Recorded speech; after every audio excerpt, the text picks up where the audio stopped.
Hello നമസ്കാരം. നുണക്കുഴി എന്ന ചിത്രത്തിൻ്റെ first day Kerala box office collection റിപ്പോർട്ടാണ് ഇന്നൊരു വീഡിയോ ഭാഗത്ത്. വീഡിയോയിൽ മുൻപ് വീഡിയോ ലൈക്ക് ചെയ്യുക, ചാനൽ സബ്സ്ക്രൈബ് ചെയ്യാൻ വേണ്ടി ശ്രമിക്കുക.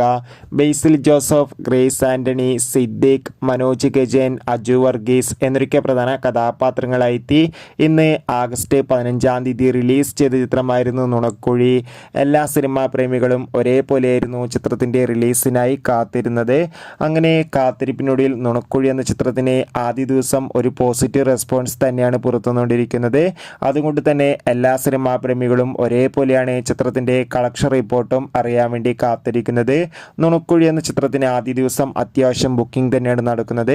അതുകൊണ്ട് തന്നെ ആദ്യ ദിവസം മാത്രം 80-90 ലക്ഷത്തിൻ്റെ അടുത്തെങ്കിലും കളക്ഷൻ നേടിയെടുക്കാൻ വേണ്ടി സാധിക്കുമെന്നാണ് ട്രാക്കിംഗ് റിപ്പോർട്ടുകൾ സൂചിപ്പിക്കുന്നത്. എന്തായാലും ഒരു മികച്ച കളക്ഷൻ തന്നെയായിരിക്കും ചിത്രത്തിന് ലഭിക്കുവാന്ന് നമുക്ക് ഉറപ്പിച്ച് പറയാം. എന്തായാലും ചിത്രം ഒരു വൻ വിജയമാകട്ടെ എന്ന് നമുക്ക് വിചാരിക്കാം. ചിത്രം കണ്ടവരുടെ അഭിപ്രായം കമൻറ്റ് ചെയ്യുക.